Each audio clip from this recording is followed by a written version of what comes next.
All right, guys, come on in and have a seat, and we'll get this thing started.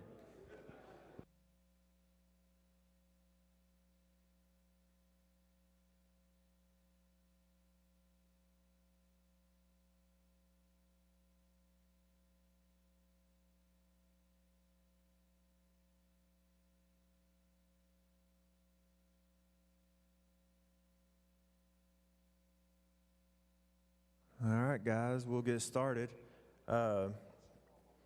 First off, we're getting off to a start here. About to get started on some district play here pretty soon. So one thing that the only thing I'm getting calls about, now Jeremy may be getting calls about other things.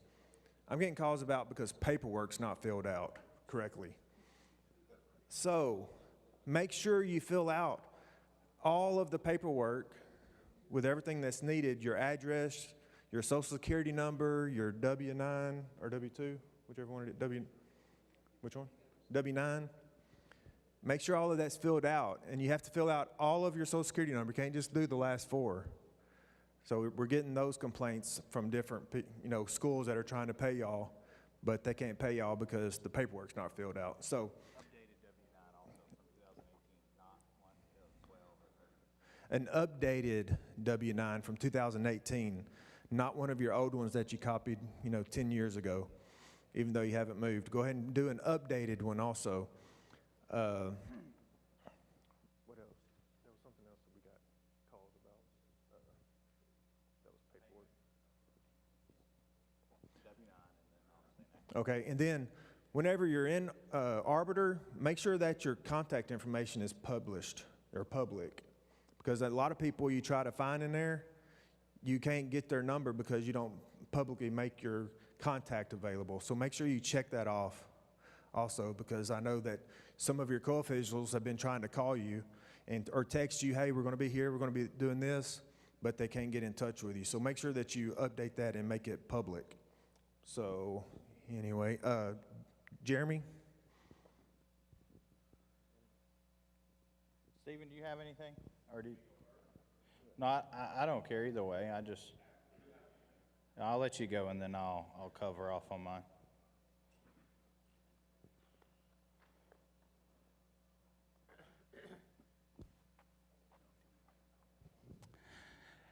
Hey guys, couple things. I know they talked about publishing information in Arbiter.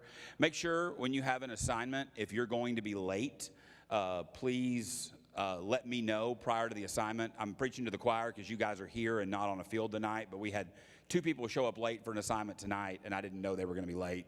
And the school district then calls wanting to know where the officials are. So please show up on time. If you can't be on time, please reach out, and we'll kind of run interference for you before you get there, because there's nothing worse than showing up late to an assignment and everybody's mad at you, or me and Jeremy getting texts saying you're late. So try to take care of that.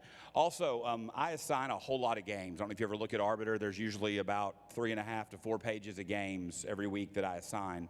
And sometimes I make mistakes. Sometimes I may send you further away from where you live, and I may send somebody closer to where you, farther the other direction, and you look at it and you're like, man, Stephen is a moron. It would make more sense for me to work here and this person to work there.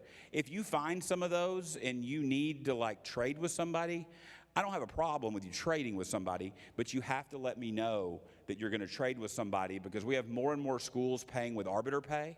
And if you trade with someone, and we had this happen last week, it happens to be an Arbiter Pay school, somebody's not getting paid because your name's not an Arbiter, and then the school's confused because they have a pay sheet for John Smith, and John Smith isn't an Arbiter for their game.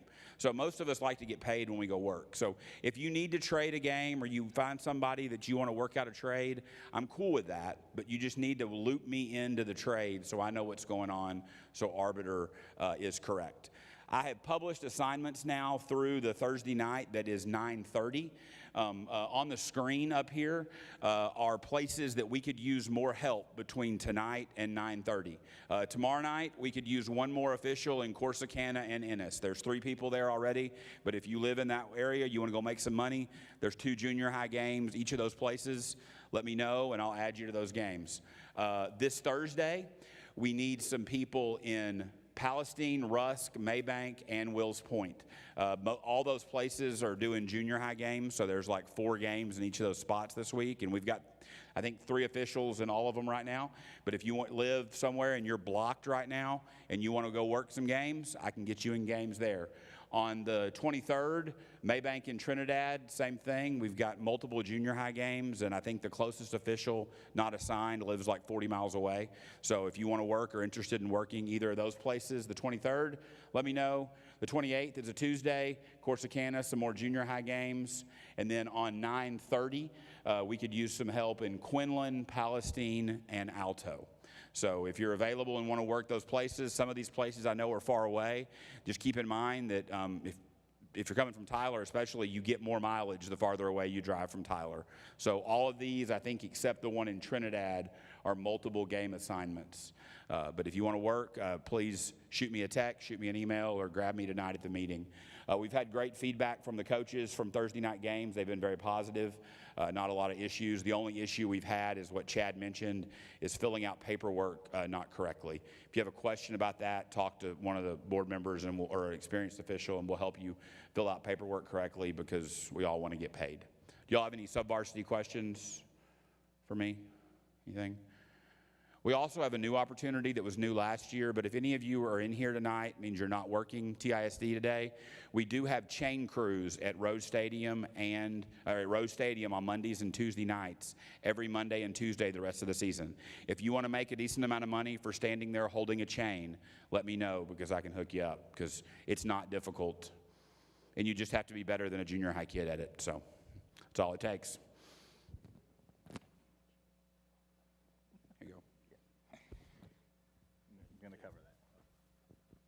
All right, so I'll echo what Chad said as well, as around crew chiefs and Friday night execution. It's been quiet. I don't want to really say that out loud, but we have had some feedback, some valid feedback that's useful to the crews and the crew chief to get better each week, and I've shared those with each of you if you're fall into that bucket. But generally speaking, it's been pretty quiet. I expect as we get to district play, that'll probably ramp up. But overall, it's been very positive, so good job and good work there. Next, I'm going to kind of, when I was doing sub-varsity for years, and my message would go out usually once a year around being available, working for the chapter, working for your co-officials. I tried to keep it always positive, but typically we'd have to have at least one message a year reminding people what we have to do collectively as a chapter to put ourselves in the best situation for our varsity games and our crews as a whole. We also have requirements for availability. So you have to have so many available weeks in order to be a member in good standing. So let's talk a little bit about that. We've had a number of occasions, some on sub-varsity, some on, I will say, varsity auxiliary, so talking about chain and clock operators, where we just didn't show up. No communication, nothing. And the only way I typically know is if a crew or crew chief reaches out to me, or a coach after the fact. Usually by then it's too late. So, guys, we've taken those payments up. They were $50. They're now $75 plus your UIL mileage. It's good money. For new officials, it's a good opportunity to see the game and see a crew work. Typically, our sites where we provide those services are going to be a higher level ball game in most cases. So it's a good opportunity to see really good football and get some, and then you can get involved in the pregame as well as, halftime conversations. Most crews would, I would say nearly all crews would encourage that interaction. Sub-varsity availability. So as I mentioned, there is a requirement that we have to be available a certain number of weeks. And it doesn't necessarily mean you have to work all of those number of weeks, but you have to be available without, if you're not and there's a situation where you cannot be available the minimum number, you can come to the board and we can discuss that and grant approvals where necessary, but we have to. So one of two things will have to happen moving forward.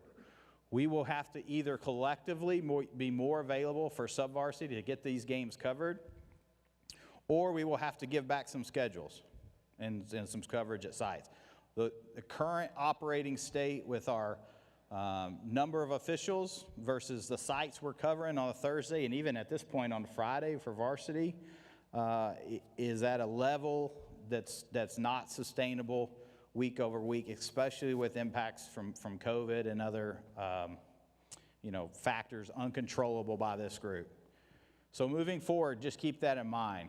We're either more available collectively as a group, or we give back games, which means varsity crews will not have full schedules on their varsity schedule. So either one will work and get us at a percentage of officials available versus sites and officials needed, and the best case scenario is we have more availability at this point and ultimately give us some time to recruit more officials and give us a better count and a better ratio. So let's see. Yeah, so it's just a hard spot we're in, and we have to figure out a way forward because the way it is currently it's going to be a challenge. It always has been a challenge, but it's pretty tough right now to assign everything and get it covered. Three officials on a site on subvarsity are okay most of the times. 4 is encouraged, but as we work in new officials, so if you think about it, you have 2 experienced, 1 a new official. That's difficult. It's almost like a 2 official site, depending on the, especially early in the year. As we get late in the year, that new official has some experience. So ideally, we have 4 there, but we can't do it because we just don't have the officials willing to work. Now, I say all that. Most of you guys that I see and faces in here are the ones working. So I understand that. Stephen knows that. The ones that need to hear it probably aren't here, and you know who you are, generally speaking. Last thing, from a crew chief perspective, be sure to piggyback or send your own communication, looping in the chapter email, and connect with your coaches just to confirm arrival and those type of details. The coaches like it because they feel some comfort knowing that you've acknowledged that you will be there. There's nothing that's going to prevent it. I will tell you, I've had 3 coaches reach out this week asking, just confirming that we were going to cover the site. And the reason they didn't know, they were all 3 covered by East Texas. So, okay, that's not our fault, right? But we have had a couple the first 3 weeks that have looked for our crews, and at that point in the week, we hadn't communicated. So I would encourage you to do that by at least Wednesday, at the latest. Just simple. Hey, coach, looking forward to working with you guys. Blah blah blah. They're both on there. I do the hard work. I get the email for you, and you can piggyback off of that email I send out that I copy you crew chiefs on, or you can create your own, whatever is to your taste. But let's make sure we're doing that so they have that comfort and know we're coming. Any questions for me? If not, I'll stop.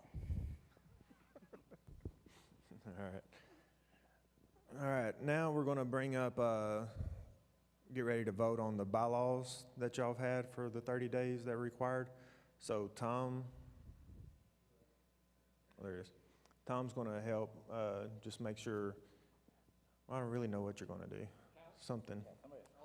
So.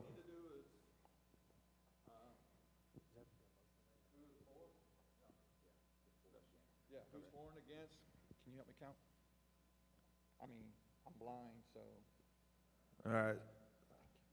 So, the bylaws that were presented here 30 days ago, a month ago, about our bylaws, we're going to vote on those now. So, if all of those in favor, please raise your hand and keep them up. Okay. Yeah, no, I think it's unanimous from what I can see, so yeah. So, all right, do it. Yes, and all those against, please raise your hand in case I missed somebody. All right. Motion passes unanimous. Thank you, guys. So with that means that this year we're going to elect president, what was it? Subvarsity assigning secretary and treasurer, I think. And so we'll get those going here at the end of the season and take care of that. So appreciate you guys. I think we cleaned up and made it much more user-friendly and efficient. So thank you, guys. All right. I'll let Lance go from some training.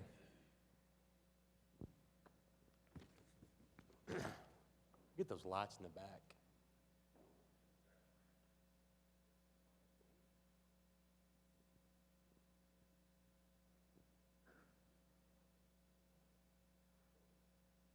Okay, so just to do what? I'm not going to start yet. Just to piggyback on what Jeremy said, so far, any feedback that we've gotten from the coaches has been relatively positive so far. There's been a couple of incidents where we've had some issues, and we're getting them resolved, following up with the crews that were involved to get through them. Just a couple of things, guys. I've had probably 4 or 5 referees reach out to me during the week with questions, things that happened in their game, things that they think they might have gotten wrong, or have, if the enforcement was right, so on and so forth. They've, call me, text me, send me an email, and I will respond, okay? If I don't answer immediately, I will call you back, but I will respond. And the questions so far have been really good. Things that can happen in any one of our games, nothing really crazy, just things that they're wanting to confirm. One thing that did change, if you guys will remember, and this was a big call at a big moment in a big game. One thing that has changed, defensive substitutions are now what? If there's 12 on the field on the defense, it is a live ball foul, okay? It's a live ball foul. We do not shut that down, okay? In the particular situation that got shut down, it actually cost the team a first down because they killed it first. It was 4th and 4. They'd have given them a first down. They could have continued the drive. So it's important to make sure we know that going in. And if you don't, when we have that situation, we need to talk about it as a crew, okay? 4th downs, a foul that carries a loss of down on a 4th down, okay? So if we have intentional grounding on 4th down, the quarterback throws the ball away inside the tackle box, doesn't reach the line of scrimmage, no eligible receiver, we've got intentional grounding, right? So we're going to put that ball where? At the spot of the foul with a loss of down. Whose ball is it fixing to be? It's fixing to be Team B, right? Okay? Just remember that, guys. On 4th down, carries a loss of down. We're going to enforce that penalty. Loss of down is going to give the ball to who?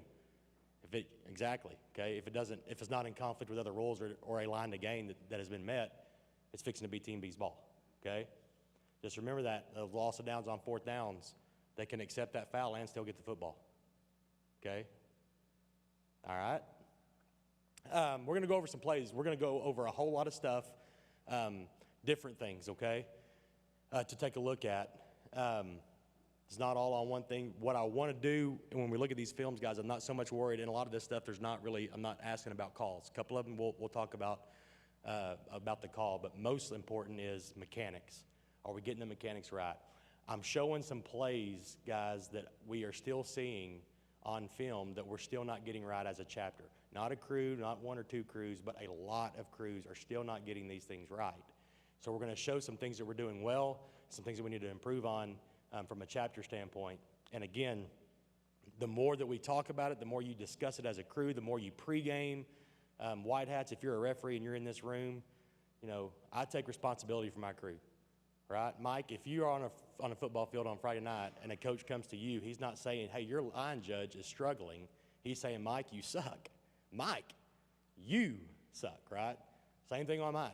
Lance, y'all are killing me. You're killing me, okay? It's our responsibility as a referee to make sure our crew knows where to be, when to be there, and what we're doing, okay? So if you're a referee, take ownership in that, okay? Take ownership with your guys. Make sure that they know what's going on out there, that they're doing things right, and they're doing it the right way, okay? So we'll go over some plays here. Go ahead and click play, Stephen. So we're going to have a hold here on the outside, which is a good call. The referee picks it up. It's a great job. That's what we're looking for, right? He's going to the outside. We're going to find out how he's fixing to turn this corner. He's going to get pulled a little bit, but more importantly, watch what happens at the end of the play. This is a very good officiated play. Go ahead. So he gets around the corner right there. Good call. And then he's, 4 foot out of bounds? He's fixing to get hit out of bounds right here, okay? The important thing is watch the line judge right here. He's the head linesman in this situation, but I think he's the line judge on the crew right here. So he's got it, belt buckled the ball, he kills it right there. This is something that, and I'll show you one here shortly, that we're not doing a very good job at. And we've preached it over and over again that we've got to get that belt buckle to the ball on plays out of bounds all the time, okay? Here we've got a possible blindside block, all right? And the line judge gets it. What I want to talk about here is who else could see that? This is a 7-man crew, so who else could see that right there? So the line judge going down the sideline, especially once that runner gets close, he's got to be watching those feet, right? So we've got deep wing, we've got back judge, we've got umpire that are cleaning up this stuff, right? Yeah? Okay. The line judge actually picks us up. Another good call here, coming down the sideline here. Gets him right there in the back from the side. Steps out of bounds. We have a flag down on the field. He continues to officiate the play, get the out of bounds spot. Good job. Next up. One more time. There we go. Go back. Very end.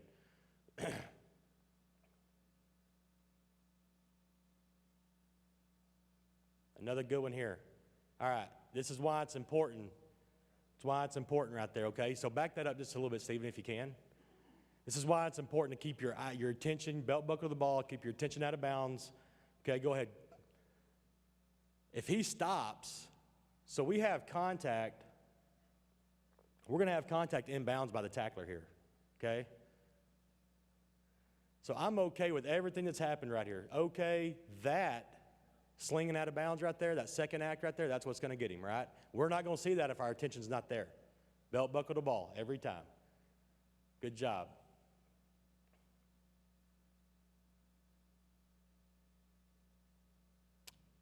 Next one, Stephen. There you go.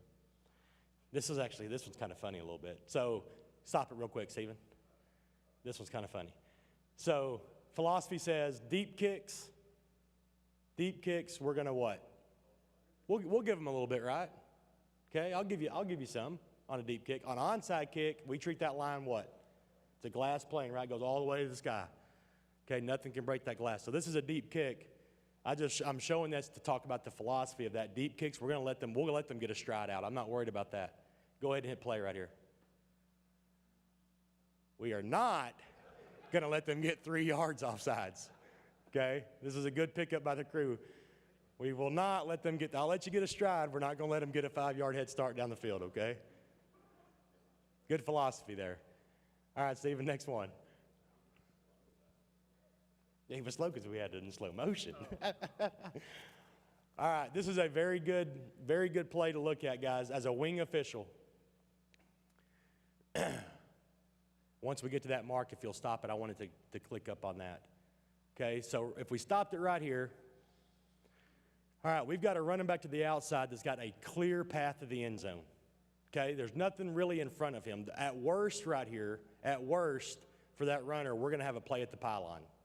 Okay, as a wing official, as soon as we see that guy turn that corner and there is a path for him to get in that end zone, where do we need to go? Right, so right now, the L here, he needs to be at that pylon. He's got to book it. We all got to book it, wing guys. Go ahead, Stephen. Nothing happens, he gets in, but we need to be at that pylon signaling when he crosses that goal line. Clear path to the end zone, get to the pylon, wing guys. Next one, Stephen.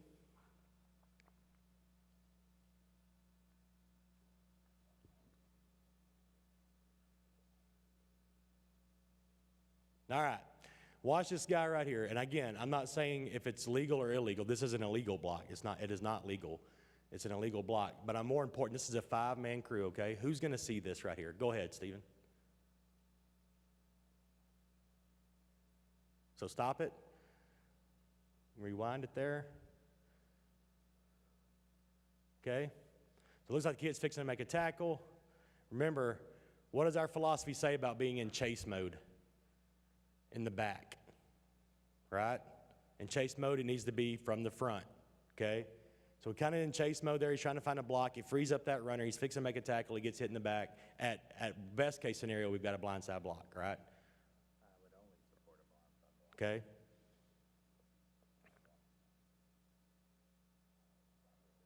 Right at the point of attack. So again, whether or not I'm not really worried about the block. We've got an umpire there, right? Back judge there.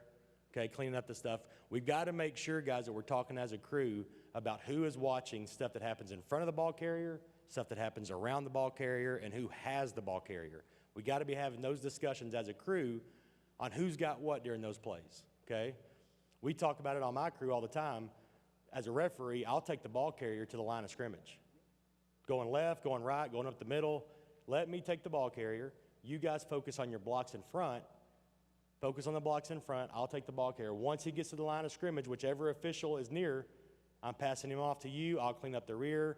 Next guy up's got the blocks in front, right? We just hand it off. It's a progression all the way down the field, okay?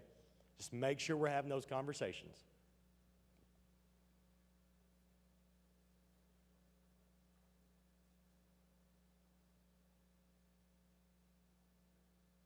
This is going to be a forward progress and a spot here, and really it's more, if you'll stop it right there, Stephen. All right, so we've got the line judge on the 48.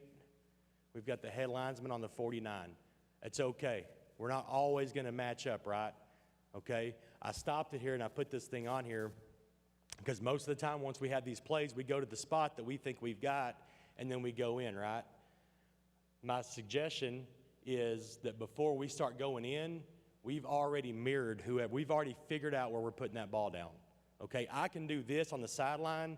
Okay, I'm a yard more. Okay, there we go. Now we're even. We're going to go up. But if I get out on that football field, now I'm on the green, and now I'm in front of who? I'm in front of the coaches now. I'm out in front of everybody in the stands, and if they see me doing this and then me walking this way after the play's been dead for 5 seconds to get the spot, now it looks like I'm giving somebody something or taking something away. Okay, so we want those wing guys to mirror each other before they start their progress into the field, giving the signal in the spot. So make sure that we are mirroring each other on the sidelines. Next one, Stephen.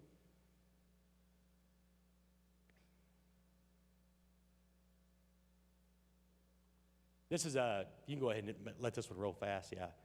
And this is just for referees, guys. We want to make sure that after we have a successful try or an unsuccessful try, that we turn, give that signal to the press box, okay? So we had an unsuccessful try here. It's no good. Okay, we're going to let those guys signal no good. We're going to go to the press box after the kids have cleared and give one no good signal, okay? It just looks crisp. It looks professional. And it's consistent all the way throughout the chapter and all the way through the game. Yes, sir. Yeah. Wait. That's why I put in there, wait until everyone clears. Okay? Do what? Nothing on what?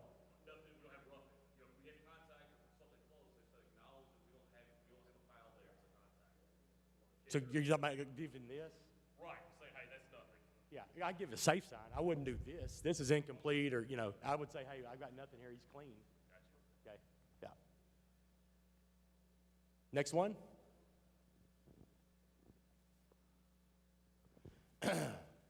Seeing this a lot on film also, guys. And I actually spoke to another official, I think it was Jeremy this week, or last week, about this. We're seeing this a lot. Everyone's seeing pooch kicks, right? And I've got no problem. We do it on our crew also, okay? I've got no problem with someone cheating up, okay? Go ahead and pause it right there. Okay. So I've got no problem with somebody cheating up on a pooch kick. If you want to get to the 10 or the 20 to make it easier, they're doing it the whole game, not an issue. Go ahead and send one guy up there. We're not really accomplishing much being on the 7-yard line, right? I mean, if it's going to be a short kick, go ahead and move up. Get to the 15 or 20, get up there, or get on the goal line.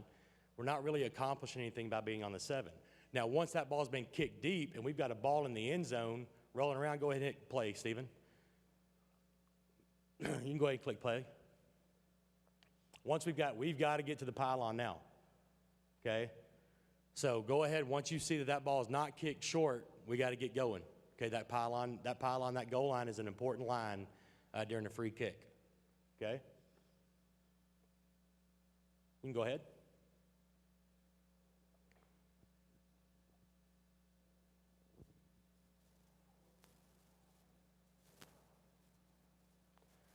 We're seeing this also, and this is easy to do, guys. Really easy to do. So we've got some stuff happening deep on this punt. and we're seeing wing guys drift into the playing field, okay? If this guy breaks it and turns around, he's at the bottom of the numbers right now. Officiate plays, no matter what. Until that play is over, we officiate that play on the white. Officiate it off the field, okay? There's no reason for us to be on a football field during a live play, okay? Stay on the white. We're seeing this a lot also, and it happens. You just drift. You're running. It happens. Try to stay on the white as much as possible. And go to the next play, Stephen.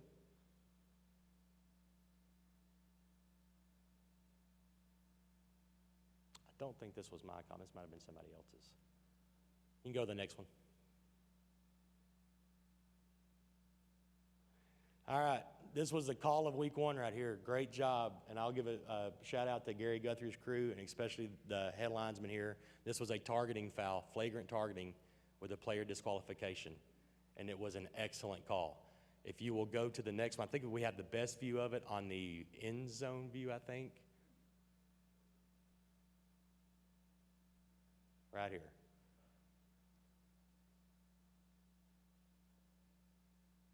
So we'll meet it. This is actually could be both of them. He's still defenseless and led with the crown of the helmet into the head of the player. There's a great call by the head linesman, confirmed targeting, flagrant targeting, and they were disqualified. Very good pickup by the head linesman. Great call. Great call. You can go to the next one. All right, so here we were going to have, and again, let's talk about this. I'll let you see the tight angle, then we'll go to the wide angle and find out whose key this is, okay? So first of all, I think we probably could have had a false start on this kid before the snap. But secondly, I want you guys to watch this block here. Go ahead.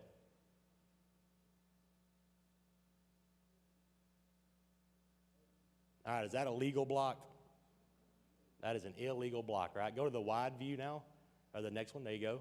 All right, so stop it. All right, so here we go. We've got head linesman at the top of the screen. Looks like the changer over there.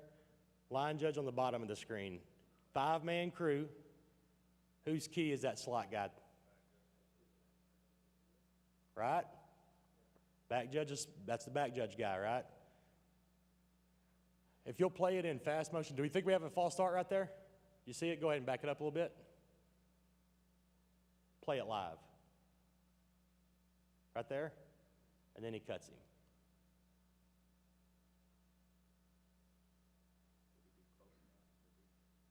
It's close. I mean, you can watch it in this angle right here.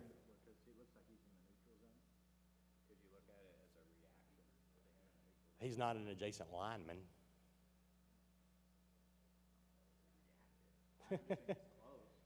We definitely have an illegal block below the waist, right? Going back towards the original position of the ball, cutting the guy down. That's a big block. That's a big foul. Okay, that's why it's so important, guys, to know who your keys are before we snap that football, because those are ones that we really need to have on the football field. That gets kids hurt. Okay, that's a big one right there. All right, you can go ahead.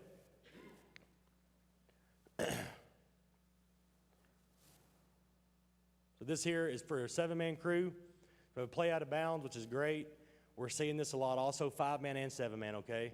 So the deep wing here, when he's coming in, we got to get that. That's your job right now. We've got the spot, okay? Right now the deep wing's worried about getting the next football in. And I get it, ball mechanics are important. We don't want to be too quick on this, okay? We've got opposing guys in the sideline area. That deep wing guy needs to get over there. We'll get a ball in as soon as we get them cleared out. Don't be too quick to get that ball. I see that a lot on 5-man crews also, especially after a punt or a kick, where they're turning around to get a football from a ball boy or find the ball boy, and they still have players right there in their section. Slow down. We'll get the ball in. They can't play without us, right? We'll get the ball in. Let's get those guys cleared out.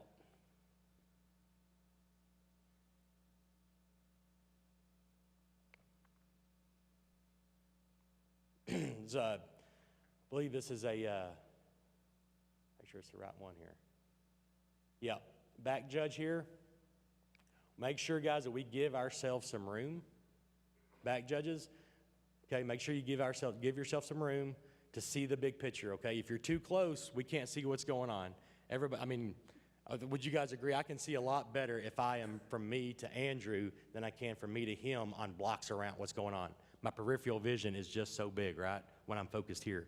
But if I can spread out and back up a little bit, see the big picture, I can pick stuff up. There's nothing that happens, I don't think, illegal in this play, but when that ball carrier picks that ball up, that back judge gets pretty close to the play there. So back judges, make sure you're giving yourself some room, stay cushioned away from that receiver.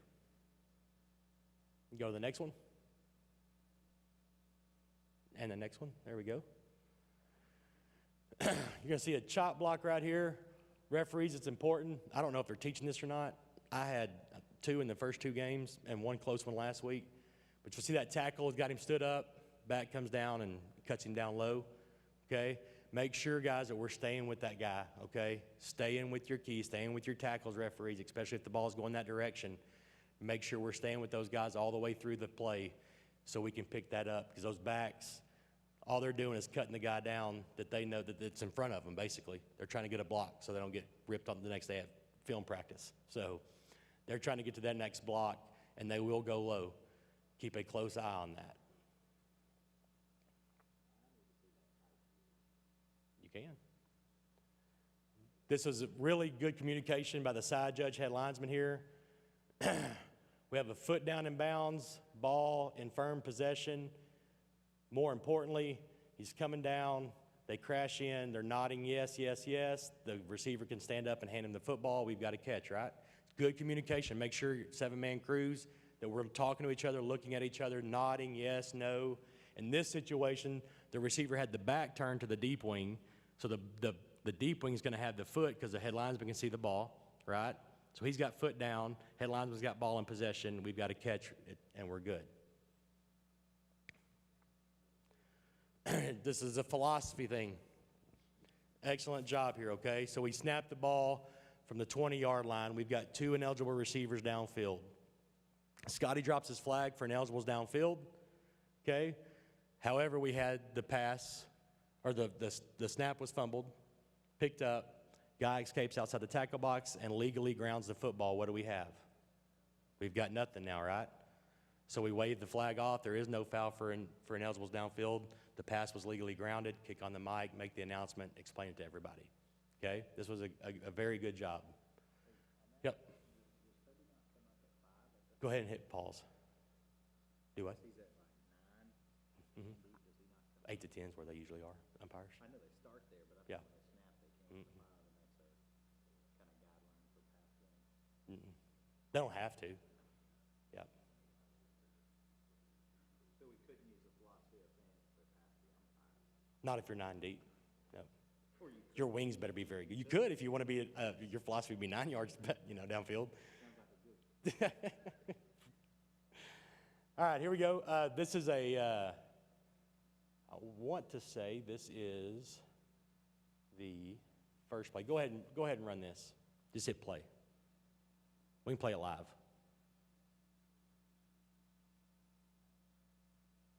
All right, so we have a guy run. He's trying to get to the line to gain. He steps and he dives to make the first down, okay?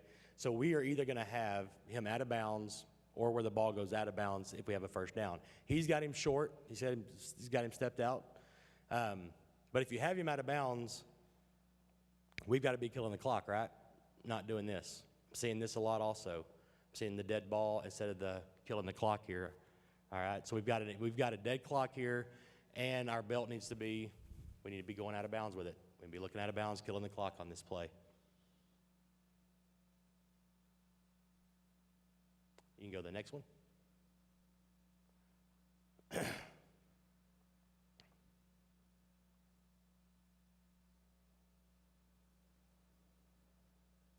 That's not the right one. Go to the next one. All right. Referees, very good play to look at, and let's talk about this. How many referees do I have in here? All right. Y'all ready? Don't hang on just a second. Don't start it yet. When we do it, I want you to hit the slow-mo, okay? All right, this is the 10th play of the game. Not that it matters. Okay, 10th play of the game. I've sent this play today to 7 referees, okay? 7 referees. 5 of them are college referees. All 5 of them say this is a foul, okay? I sent it to 2 referees in high school, and they were split. One said they would call it, the other said they're going to leave it alone, it's not big enough, okay? And I want you guys to watch it, okay? I want you to watch it, and then tell me what you think. Go ahead. All right, back it up. It's number 14 right there, okay? Slow-mo. Ball's away, 2, 3, 4, and a helmet into the chin, to the face mask area, okay? 10th play of the game. How many referees are calling this? Raise your hand. Calling roughing the passer right here. How many are not going to call this? Okay. All right. Okay, so let's talk about it, okay? Did he have to hit him? Absolutely not. Okay? Is the quarterback, what is he when he's in the passing posture? Okay? Where does he get him at? Watch his face mask, right? He's high. Okay? All right? And I'm not saying, guys, I'm going to tell you, if this happened in my game, I'm not sure I'm going to lay the flag down on this. I can tell you, watching it today about 30 times, I'm calling this. Okay? I'm calling this. All right? Because on the 10th play of the game, even if it's the 80th play of the game, there's no reason for that kid to hit that quarterback right there. He had more than enough time to stop. More than enough time to stop. Okay? And he gets him up high. If he brushes him off, hey, I'm going to go tell him, hey, don't do that, kid. Okay? But that helmet moves on that quarterback. It gets him in the face. On the 10th play of the game, we need to shut this stuff down right now. Okay? Because there's a time where protecting the quarterback means something, right? It means something. Okay? So he had plenty of time to stop. He did not have to hit him. He did it anyway. It's kind of well, I won't say that word. It's chicken, you know what, to kind of do that kind of stuff. Go ahead and shut it down early. Get it over with. Keep things from escalating. All right? Next one. All right. This is a very good play to talk about here, guys. So if you notice, we had the snap. It's 4th down and 2. 4th and 2. Okay? All right. So the 2-yard line we're going to treat as what? The line of the game we're going to treat as what? It's 2 yards away, 4th down. Treat it like a goal line, right? Let's get to that spot and see what we got. Head linesman does a great job. He moves down 2 yards. He's at the spot here. The line judge is still at the 25, okay? And we're going to have a tight call whether or not this is a first down or not, okay? Tight spot here, okay? Also, it's 4th down. So if you guys are using your O2Os and we have 4th down, we talk to each other on our crew, no matter what happens, the clock is going to do what? It's going to stop after this play. Every single time, right? Go ahead. Hit play. It's a close spot. He gets to it there. He comes in, got the dead ball spot, then we kill it, right? So we want to kill it first. But we want to treat that 2 yards like the goal line. Let's get to that spot. Go ahead and play. Get to that 2-yard line spot so we can get there first and then roll on where the ball is when that runner's down. Because that's what's important, where the ball is, right? Next one. All right, hit pause. Referees, very good play for us to look at, guys. This is the last one, I believe. Very good play for us to look at. Do we want to protect the quarterback 100% of the time? Absolutely, no equivocations. We want to protect him. But we can't be too quick. We still have to give that quarterback an opportunity to escape if he gets caught up, okay? I want you guys to watch this play. Just watch it in live time. Here we go. Go ahead. No, you can hit regular play. There we go. Gets wound up. And we kill it, and he breaks. Okay? And I get it. We're trying to protect the quarterback, right? Go ahead and back it up. Let's watch it again in live motion and live speed.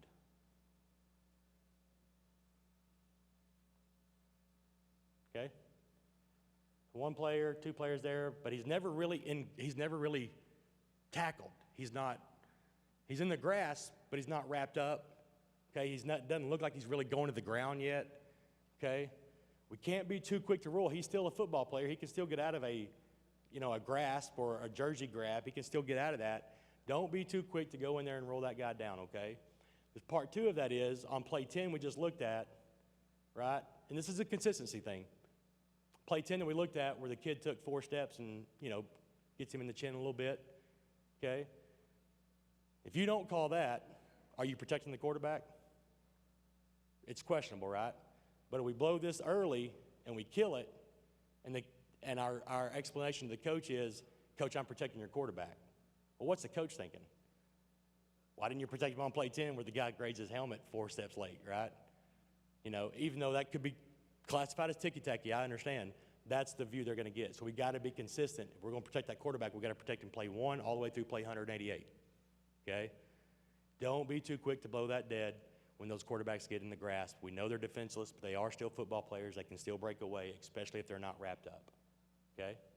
Any questions? Anything happened strange in your games yet that you guys have seen? Anything interesting you want to talk about, bring up, learn from? No? Any 10-second runoffs last week? Yeah. 3 chop blocks. I'm telling you, they're teaching it, man. I'm telling you, they're teaching it. 10-second runoff in your game? Nice. Nice.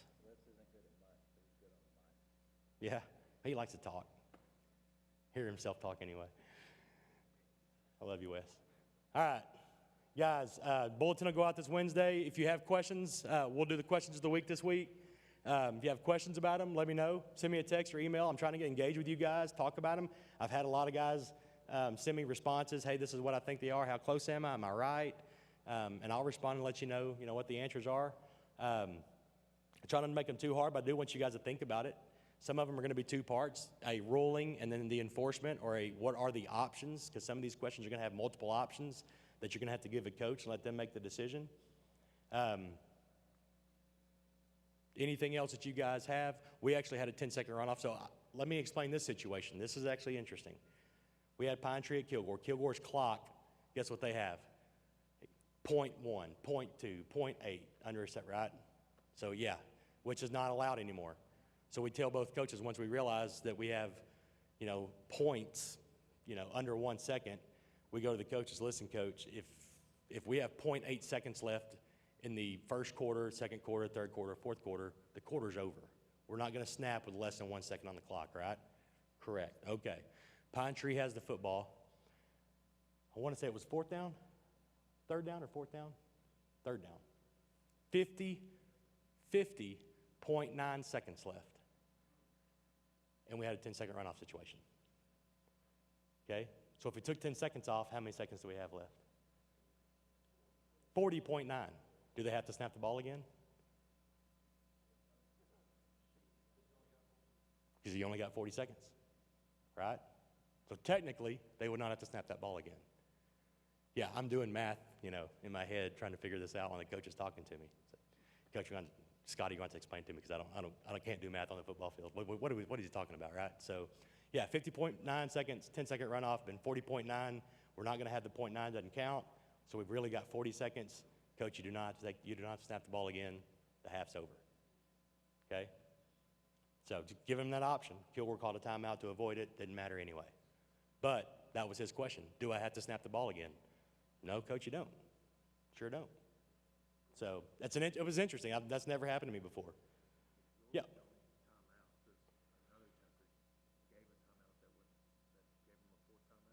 Okay. Yes, yeah. So another chapter gave a coach a 4th timeout to avoid a 10-second runoff. I'm assuming? Oh, just gave him 4 timeouts? Well, that's awfully friendly of him. All right. Yeah, yeah. Yes, very good. Yeah, so if you have O2Os, the question is, how do we prevent? Another chapter gave a team 4 timeouts, right? And it's easy to do, guys. You get caught up, you're getting water or whatever, talking about a play that happened before, a foul that happens before, and you forget to write one down. It happens. I get it. It's important to not let it happen, but it can happen, okay? So if a coach calls a timeout, I'm always right. I will always make a point to write mine down, okay? If coach calls a timeout, I will always go to my other guys. They've got 2, they've got 1. I want you to show me the same thing, or I want you to tell me how many you have. If we have something different, we got to talk about it, okay? They've got 2 left, they've got 1 left, right? Okay, you've got the same thing, we're good. When a timeout's called, timeout, Kilgore, okay, as a referee, when we click that mic on, we need to know how many timeouts that is because we're fixing to have to announce what timeout that is, okay? All right, so it's good to know and try to keep a count in your head how many they've taken. If you don't remember, it's just timeout, Kilgore, right? But it's good to announce how many they are taking when they call that timeout. But we got to make sure that we're communicating after every single one with our other crew members. They have the same amount. Same like the downs. You got third down, I've got third down, Box has third down, we're all good. Same thing with timeouts. Do the same thing, okay? And on your announcements, referees, try not to say timeout twice, okay? We don't want to say timeout, Kilgore. That's their second timeout of the half, okay? It's just Kilgore has called their second timeout of the half.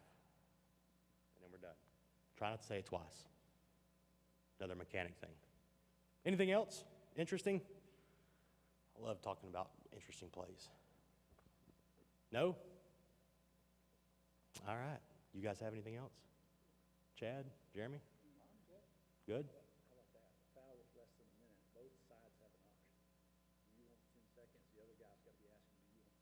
Correct. You need to get ahead of that. So it's fluid, so it's smooth, right? So you like looks like you've done it. I put that in the bulletin, I think, talking about that, you know. We've had 2 or 3 already this year, 2, I know 2 for sure, and we could have had a third one this past week where we have a 10-second runoff. So as soon as that happens, as soon as we have the foul, you know, I'm in my head going, okay, this is going to qualify. Clock's running, we're less than 1 minute. Happens here. This qualifies, stops the clock immediately. This qualifies for a 10-second runoff. I immediately go here. Before I give a signal, before I talk about what we're fixing to do with Toby on the ball, I immediately go to my O2O. Guys, this foul's going to qualify for a 10-second runoff. Ron, get with your coaches. He want a timeout on this. Or Scotty, get with your coaches. He want a timeout on this. I go, before we announce anything, before we enforce anything, I go to the coach that's going to have, the offended coach is going to have the option. That's where the referee goes. Go to him. Because it doesn't matter what that coach wants to do if he doesn't want it. Go to him. Even if you know he's not going to want the 10 seconds. Even if you know there's no way he's trying to score with 30 seconds left to win the ball game, you know he's not going to do it, go to the coach. Coach, this qualifies for a 10-second runoff. Do you want to deduct 10 seconds from the clock? Let him know, okay?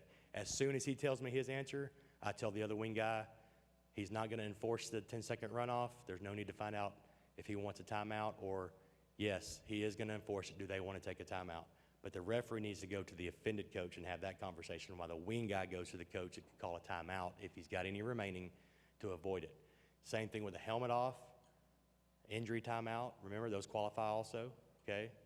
All of those things can offset. If we have an injury timeout, 1 from each team, no 10-second runoff option. Helmets off from 1 from each team, no 10-second runoff option, okay? Yeah.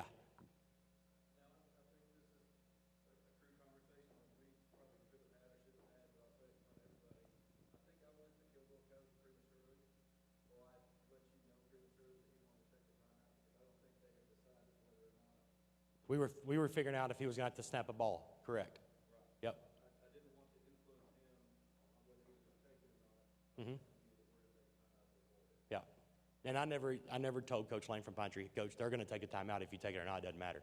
They don't get that information, right? We're not trying to give another team an advantage here. It's, Coach, do you want a 10-second runoff? Or are they going to take a timeout to avoid it? Coach, I can't tell you that until you tell me if you want it or not. They don't even have that option until you tell me, like, do you want it? So they have to make that decision first. Do they want to take that 10-second runoff? And then we figure out, is a timeout going to be taken to avoid it or not? Don't get that team an advantage there. Yep. You can tell me that, but I'm not going to tell a coach. Yep. Prematurely. You're good at stuff like that. Anything else? All right, guys.